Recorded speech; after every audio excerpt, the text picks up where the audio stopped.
우리 옆에 계신 분들 반갑게 웃으면서 인사하겠습니다. 사랑합니다. 축복합니다. 네, 표정은 잘 안 보이죠? 마스크 쓰고 계셔가지고 눈으로 이렇게 웃으시면 되고요. 우리가 잘 아는 말씀이죠. 동방박사 이야기. 오늘 이 본문인데요. 동방박사 하면 우리에게 익숙한 노래가 있어요. 동방박사 세 사람 귀한 예물 가지고. 이 동네 모르세요? 근데 이제 이게 새 찬송가로 바뀌면서 가사가 바뀌었습니다. 동방에서 박사들 이렇게 바뀌었어요. 세 사람이라는 얘기 빠졌습니다. 네, 왜 그럴까요? 큐티 학교 때도 잠깐 말씀드렸지만 성경에는요 동방 박사가 몇 사람인지 나와 있지 않습니다. 몇 사람인지 나와 있지 않아요. 잘 보십시오. 오늘 보시면 알겠지만 전승에는 세 사람으로 알려져 있고요. 여러분들 자료만 조금만 찾아보시면 뭐 누구 이름까지 나와 있습니다만은 어디까지나 그것은 전승일 뿐이고 성경적이지 않아요. 성경적인 근거는 없습니다. 성경에는 그저 동방에서부터 박사들이 왔다. 2명인지 3명인지 4명인지 10명인지 그 이상이 됐는지는 모르지만 어쨌든 박사들 복수인데 그 사람들이 와서 아기 예수께 황금과 유향과 몰약을 드렸다는 정도만 성경에는 나와 있습니다.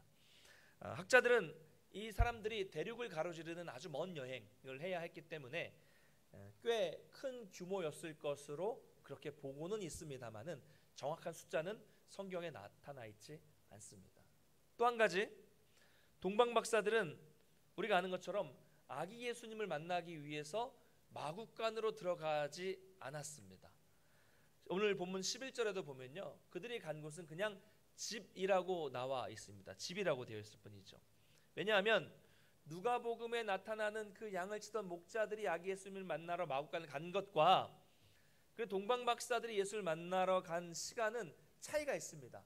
그렇기 때문에 우리가 성극을 봤을 때는 성극 같은 거 보면은 그냥 아기 예수님이 마국간이 있고 목자들도 오고 박사들 오고 다 이렇게 만나는 건 그냥 성극으로 꾸민 것일 뿐이지 성경적이지 않습니다. 그래서 동방 박사들이 왔을 때는 뭐 아기 낳고 계속 마국간에 있을 수는 없잖아요. 그래서 어느 정도 좀 컸고요. 그래서 집을 요셉이 따로 구해서 그 집으로 찾아간 것으로 보시면 됩니다. 이렇게 보면요, 성경을 읽다 보면 제가 나중에 큐티나 뭐 교리대학 같은 말씀을 드리겠지만 평소에 우리가 상식적으로 알고 있었던 것과 다른 내용들이 많다는 것을 발견하시게 될 것입니다. 그만큼 우리가 성경을 정확히 안 본다는 이야기도 되겠고요. 성경을 정확히 보는 게 얼마나 중요한가를 생각해 볼 수 있는 그런 내용이 특별히 동방박사에 대한 내용이 있습니다. 오늘은 이 본문은 유대인의 왕으로 나신 예수님, 아기 예수님에 대한 여러 부류들의 다른 반응이 나타나고 있습니다. 그래서 좀 살펴보도록 하겠는데요. 첫 번째로는요, 헤롯 왕이 등장을 합니다. 헤롯 왕. 헤롯이 성경에 여러 명이 나타나요. 전 어렸을 때 참 이해가 안 갔어요. 아니 예수님이 탄생하실 때도 헤롯이 나타나는데 사도행전에 보면 또 헤롯이 또 나타나가지고 도대체 헤롯은 몇 살인가 막 이런 고민을 했는데 헤롯은 다른 헤롯입니다. 다른 헤롯이에요. 여기에 나오는 헤롯은 헤롯 대왕으로 헤롯 대제 대왕으로 불리는 헤롯을 말하는 것이죠. 당시는 로마가 지배하던 시기였습니다. 근데 로마의 황제, 가이사, 시저 다 같은 말이죠. 황제가 있는데 또 성경에 보면 헤롯 왕이 나오니까 왕도 나오고 황제도 나오고 또 누구 나옵니까? 총독도 나오고. 그러니까 이게 도대체 뭔가 헷갈리고 그러신 분들도 계셨을 것 같습니다. 근데요, 당시 로마는 자신들이 식민 지배하는 곳에 대해서 친화 정책을 썼습니다. 일본은 그렇지 않았잖아요. 막 말살 정책을 썼지만 이 로마는 친화 정책을 사용했습니다. 그래서 각 지역마다 직접 통치한 것이 아니라 그 지역에서 왕을 뽑아서 왕이 그 지역을 통치할 수 있도록 했습니다. 그 왕을 분봉왕이라고 했습니다. 분봉왕 들어보셨죠? 그러니까 성경을 보다 보면 같은 지역에 왕이 있기도 하고 또 어떤 때는 또 총독이 나오기도 하는 게 이해가 되실 거라고 생각을 합니다. 근데 원래 이 헤롯 왕은요, 이 헤롯 가문은 유대인의 가문이 아니었습니다. 에서의 후손인 에돔 사람이었습니다. 이둠의 지역에 살던 사람이었습니다. 근데 헤롯은 이방이었는데 유대인으로 개종한 유대인이었습니다. 개종한 이방인. 그러다 보니까 유대인들이 혈통을 중요시하는데 저는 유대인이긴 유대인인데 에돔 사람 이렇게 자꾸 비하하고 그런 모습이 있었겠죠. 그래서 헤롯은 유대인으로서의 정통성이 약했어요. 없었기 때문에 참 그것이 그에게는 하나의 좀 큰 뭐랄까요? 컴플렉스였던 것이죠. 대신 돈이 또 정치적인 수완이 아주 좋은 사람이 바로 헤롯이었습니다. 그래서 로마 원로원으로부터 인정받게 되어서 황제 아구스토에 의해서 유대인의 왕으로 임명을 받게 됩니다. 그러니까 임명받은 왕이에요. 임명받은 왕입니다. 그래서 분봉왕으로 통치하게 되는 것이죠. 어렵게 얻은 그런 자리였습니다. 그러니까 유대인으로서의 어떤 정통성이 없었기 때문에 헤롯은 늘 유대인들에게 인정을 받고 싶어 했습니다. 그래서 한 것이 뭐였냐면 예루살렘 성전을 건축한 것이죠. 그러면 상식적으로 말씀드리면 역사적으로 예루살렘 성전은 3번 건축이 되었습니다. 첫 번째 성전은 우리가 잘 아는 것처럼 솔로몬의 성전이었죠. 솔로몬의 성전. 정말 그 아름답고 아주 웅장한 성전이 바로 솔로몬의 성전이었죠. 근데 이 성전은 바벨론 군대에 의해서 불에 타고 말았습니다. 두 번째 성전은요, 바벨론 포로로 잡혀갔다가 귀환한 사람들이 건축한 성전입니다. 귀환한 수룹바벨을 중심으로 성전을 지었기 때문에 이 성전을 제2성전 수룹바벨 성전이라고 합니다. 우리가 느헤미야를 통해서 성벽 재건할 때도 살펴보았지만 포로로 있다가 돌아와서 폐허더미에서 성전을 세우고 성벽을 세웠기 때문에 이 성전은 정말 어떻게 보면 초라한 성전이었죠. 그래서 과거에 아주 화려한 이 솔로몬 성전의 영광을 봤던 그 사람들이 이 스룹바벨 성전을 다 완공한 후에 이 성전을 보고 그냥 눈물을 흘리고 말았습니다. 왜 그럴까요? 그 이유는 감격스러워서 그런 것이 아니라 과거에 화려했던 솔로몬 성전에 비교해 보니까 너무나도 초라하고 너무나도 볼품이 없어서 마음이 아파서 눈물을 흘릴 수밖에 없었던 것이죠. 이 성전도 로마에 의해서 무너지게 됩니다. 나중에 헤롯이 다시 성전을 세우게 되는 것이 바로 제3성전 헤롯 성전입니다. 이 성전은 헤롯이 유대인들의 환심을 마음을 사기 위해서 지은 성전이었기 때문에 아주 오랜 기간 아주 웅장하고 아주 화려하게 성전을 짓게 되는 것이죠. 그러나 예수님께서 돌 위에 돌 하나도 남겨놓지 않겠다고 말씀하신 것처럼 AD 70년에 로마 장군 티투스 디도 장군이죠. 에 의해서 불에 타게 됩니다. 어쨌든 헤롯은요, 그래서 이렇게 어렵게 유대인의 왕이라는 칭호를 받게 되었습니다. 그래서 늘 또 에돔 사람이라는 컴플렉스도 있었고요. 또 유대인에게 인정도 받지 못하고 있었는데 갑자기 오늘 본문을 보니까 동방에서 박사들이 와서 누구를 찾습니까? 자기를 찾는 게 아니라 다른 유대인의 왕을 찾는다고 하는 겁니다. 근데 얼마나 헤롯 입장에서는 황당했을까요? 내가 어렵게 왕이 됐는데 누굴 찾는가, 이런 것이죠. 웬 이방인들이 와서 갑자기 다른 왕을 찾는 것입니다. 그래서 자기의 것을 빼앗길 것이라는 두려움 때문에 또 자기 것을 지키려는 아주 공격적인 모습을 보이죠.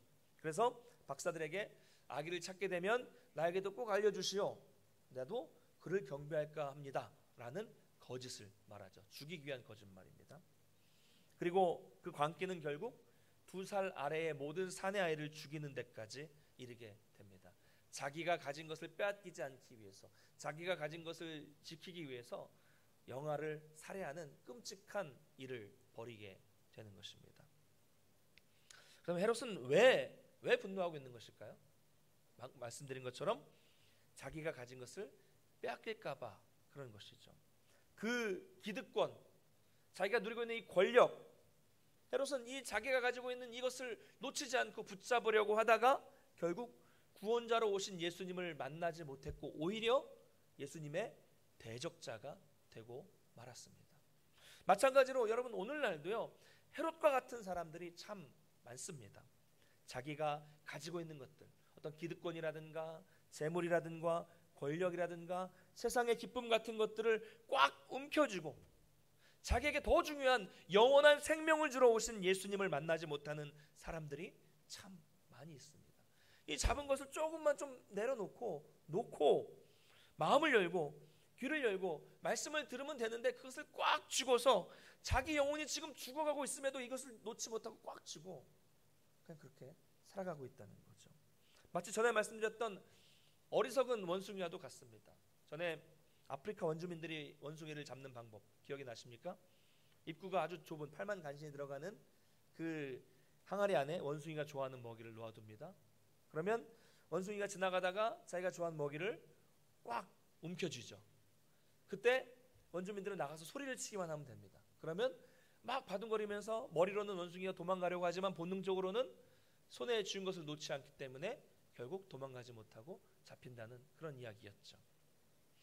여러분, 이 이야기는요, 어리석은 원숭이의 이야기지만 사실은 우리의 모습이지 않을까요? 지금 쥐고 있는 이 세상의 욕심들을 좀 내려놓기만 하면 우리의 영혼은 살 수 있는데 머리로는 이거 하지 말아야지, 놔야지, 버려야지, 죄를 짓지 말아야지 알면서도 본능적으로 여전히 붙잡고 있는 것들이 있지 않은가 한번 우리 모습을 돌아보기를 원합니다. 사랑하는 성도 여러분, 우리는 이미 주님을 만났기 때문에 이 자리에 있습니다. 할렐루야. 그렇죠? 근데 우리는 거기에만 만족해서는 절대로 안 됩니다. 한 번, 두 번 만난 것 그거 가지고 만족해서는 안 된다는 것이죠.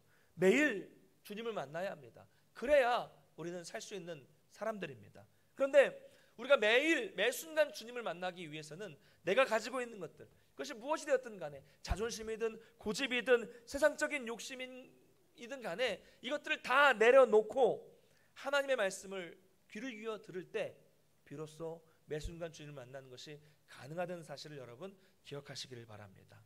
첫 번째는 헤롯이었습니다. 자기가 가진 것을 꽉 붙잡아서 메시아를 만나지 못한 사람. 두 번째 보류는요, 대제사장들과 서기관들, 다시 말하면 종교 지도자들이 나타나고 있습니다. 이들은 성경에 관해서, 율법에 관해서는 최고의 권위자들이었습니다. 동방 박사들의 이야기를 듣고 당황한 헤롯은 이 성경 전문가들인 종교 지도자들에게 묻습니다. 그리스도가 어디에서 나겠느냐라고 질문을 던집니다. 그때 이들의 대답을 한번 보겠습니다. 5절과 6절을 같이 한번 읽어볼까요? 5절 6절 같이 읽겠습니다. 시작.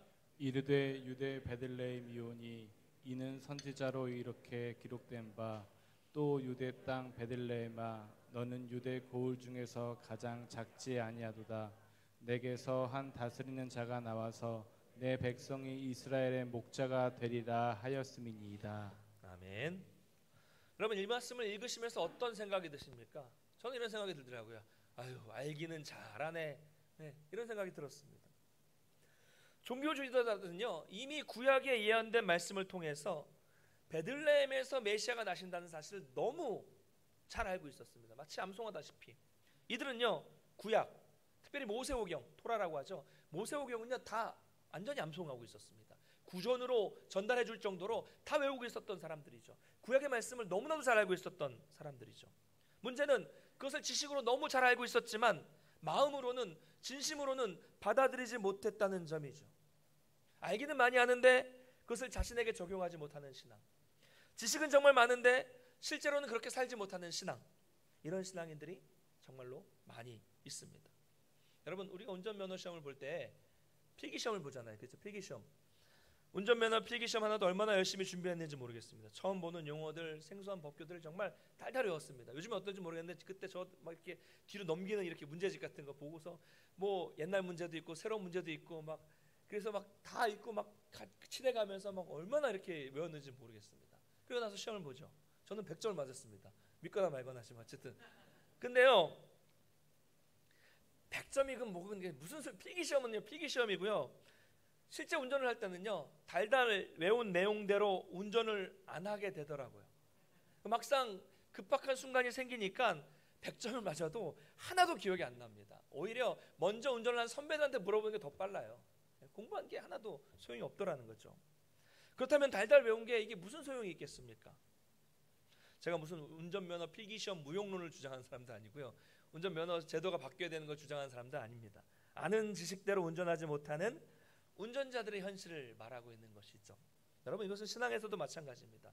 말씀을 그렇게 달달 외우고 신앙생활의 정답을 다 꿰고 있고 다른 사람들에게 신앙적인 조언을 다 해줄 수 있는 사람이라고 할지라도 그 지식이 그 사람의 실제 삶으로 나타나지 못한다면 그 신앙은 올바른 신앙이 아닙니다.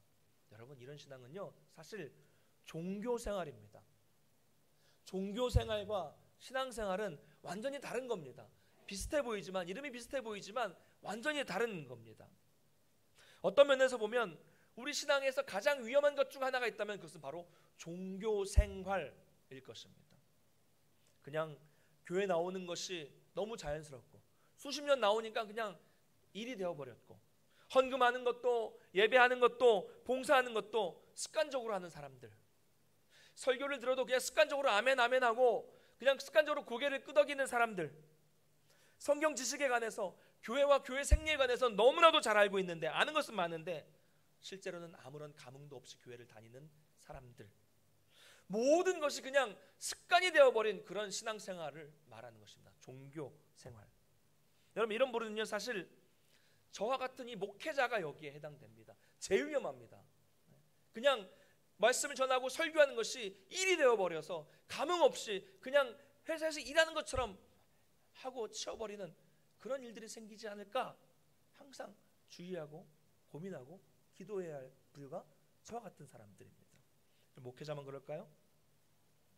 자랑할 것이라고는 그저 교회 오래 다녔다는 것만 있는 사람, 신앙생활을 하면서도 한 번도 감사와 감격의 눈물 콧물 흘려보지 못하고 한 번도 뒤집어져 보지 못한 사람들, 직분을 가지고 있어서 교회 안에서 중요한 일을 하고 있지만 의무감으로 하고 있는 사람, 봉사의 일을 하면서 어떤 때는 교역자들보다 더 자주 출근해가지고 교회를 하지만 그냥 습관적으로 하는 사람들, 당시 가장 종교적이었으면서도 메시아가 실제로 오셨을 때에는 정작 메시아를 만나지 못한 이 종교 지도자들과 같은 모습이 바로 나의 모습일 수 있습니다.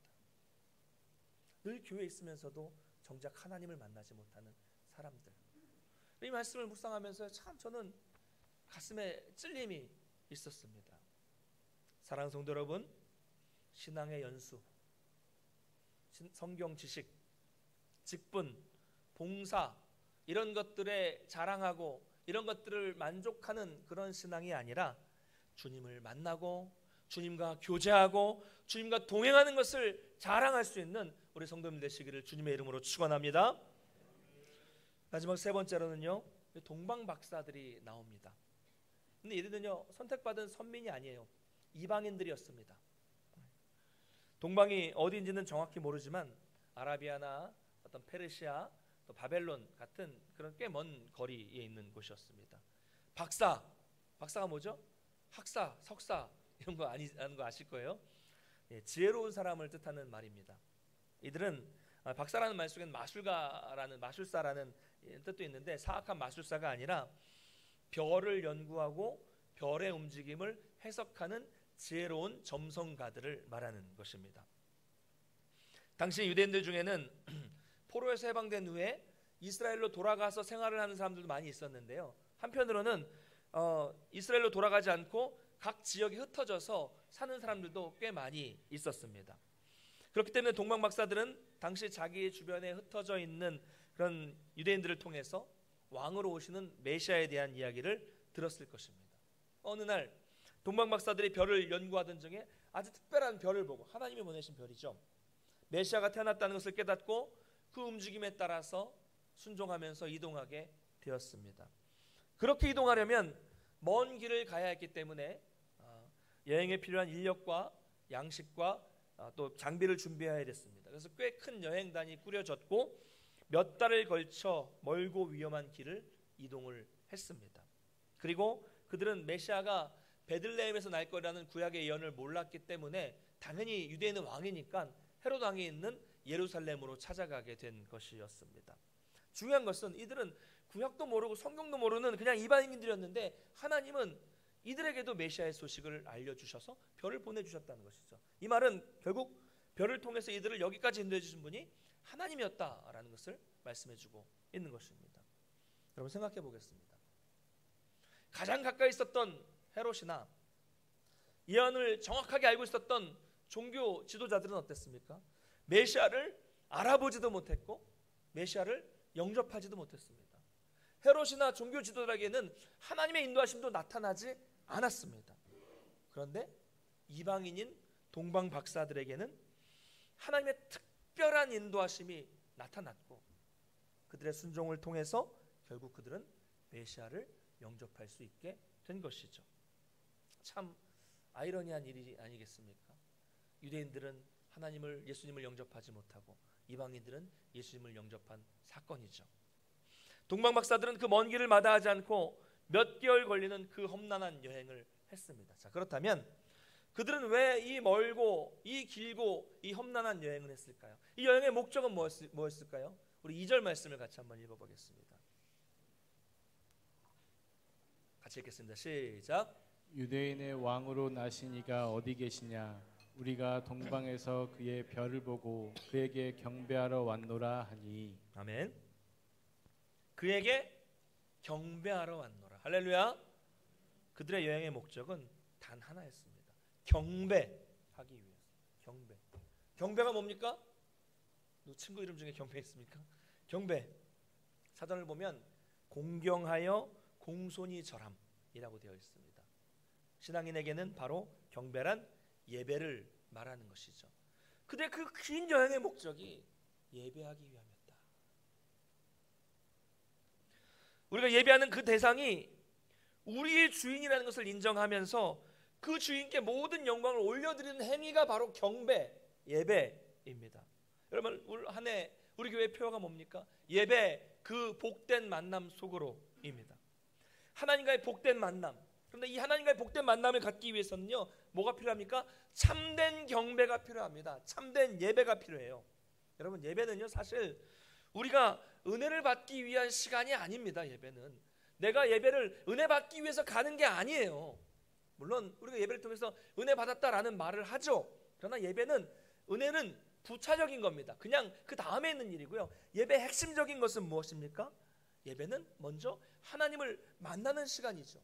그래서 우리가 하나님 앞에서 하나님께만 영광을 올려드리고, 그리고 하나님으로부터 내려오는 그 하나님의 임재를 경험하는 것이죠. 우리가 올려드리고 하나님 내려오시는 것이죠. 만남입니다. 교제입니다.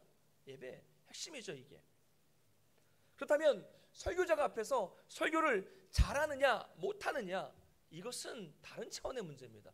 물론 열심히 준비해야 되죠. 그게 더 중요한 게 아니라는 것이죠. 중요한 것은 저와 여러분의 이 마음의 태도가 정말 어떤 마음으로 예배를 드리는가, 이것이 가장 중요한 것입니다. 동방 박사들이 별을 따라서 그 하나님의 인도하심에 순종해서 그 먼 길을 몇 달을 걸쳐서, 최소 6개월을 걸쳐서 오로지 예수님이 자신의 왕되심을 인정하고 그분께만 영광 돌리기 위해서, 경배하기 위해서 찾아온 그 열정과 그 헌신의 마음, 여러분, 이 마음이 우리 가운데 있어야 참된 예배가 되는 것입니다. 여러분, 교회 예배 드리러 오기 얼마나 편해요. 요즘에 교회에서 차를 다 보내주고요. 어떤 분은 걸어서 오시잖아요. 이들은 6개월이 넘는 그 길을 걸어서 와서 예배를 드렸다니까요. 이 지하의 식당, 열악한 환경 속에서도 하나님을 나는 꼭 만나야겠다는 이 간절한 마음이 있어야 참된 예배, 참된 경배가 되는 것입니다. 바라기는 동방 박사들과 같은 마음으로 온전히 하나님께 경배하는 우리 성도님 되시기를 간절히 소망합니다. 또 한 가지 우리가 이 동방 박사들을 통해서 살펴볼 것은요, 그들이 드린 예물입니다. 예물. 그들은 하나님의 인도하심에 순종해서 아기 예수를 뵙고 그분께 경배를 드리면서 그때 자신들에게 가장 소중한 황금과 유향과 몰약을 예물로 드렸습니다. 당시에 정말 귀한 것이었죠. 근데 여러분, 예배라는 것은요, 경배는요, 내 삶의 소중한 것을 드리는 게 예배입니다. 내 몸, 내 마음, 내 물질, 내 목숨까지도, 내 모든 것을 드린다는 것을 의미합니다. 이게 있어야 돼요. 예배 안에는 이게 있어야 됩니다. 근데 오늘날 많은 사람들의 신은 뭡니까? 물질이죠. 근데 이것은 신앙인들도 별로 다르지 않은 것 같아요. 참 안타깝습니다. 어쩌면 오늘날 우리 예배 가운데 놀라운 능력과 놀라운 기쁨과 감격이 사라지고 있는 이유는 바로 이런 진정한 예물이 없기 때문이지 않은가 하는 생각을 하게 됩니다. 여러분, 이런 예물, 이런 말씀 드리면 제발 시험 들지 마세요. 이것은 단순히 물질을 말하는 게 아닙니다. 물질의 액수 이런 것들을 말하는 것도 아닙니다. 단지 우리가 예물을 드리더라도 헌금을 드리고 예배를 드리더라도 자꾸 내 머릿속으로 계산하지 않는 거, 우리 자꾸 계산하게 되잖아요. 이거 얼마 할까? 어떻게 예배 드릴까? 계산하는 이런 게 아니라 우리의 머리로 계산하지 않고 정말 그냥 진실한 마음으로 물질과 내 몸과 내 마음과 내 모든 것을 그 정성을 다해서, 그것이 얼마가 되었든 어떤 것이 되었든 간에 정성을 다해서 하나님께 온전하게 드리는 것, 바로 이것이 진정한 예물이죠. 하나님은 이런 예배를 기뻐하신다는 것을 기억하시기를 바랍니다. 말씀을 맺겠습니다. 사랑하는 성도 여러분, 마태는 유대인이었습니다. 이 글을 기록한 마태도 유대인이었죠. 근데 마태는 헤롯과 이 종교 지도자들, 자기와 같은 유대인들이었죠.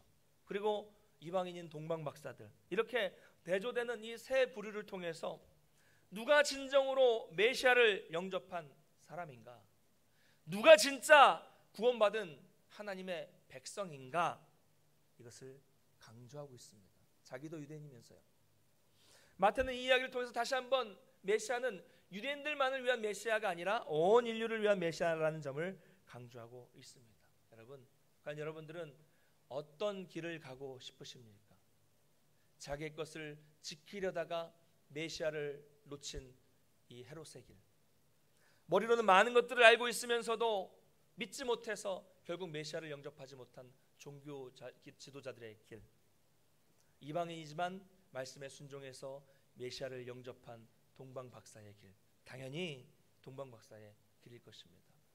그러기 위해서는 동방 박사들과 같은 진정한 예배, 그리고 온전한 헌신과 온전한 순종이 필요합니다. 오늘도 우리에게 주시는 이 말씀에 민감하게 반응하셔서 우리가 늘 예배 때마다 여러분의 모든 것들을 하나님 앞에 드리고 헌신하고 또 순종함으로써 날마다 주님과 동행하고, 또 동방 박사들이 인도하심을 받았던 것처럼, 또 12절도 보면요, 나중에도 또 인도하심을 받습니다. 그런 인도하심을 받으시는 우리 모든 성도님 되시기를 주님의 이름으로 축원합니다. 우리 자리에서 일어나서 함께 찬양하고 기도하겠습니다.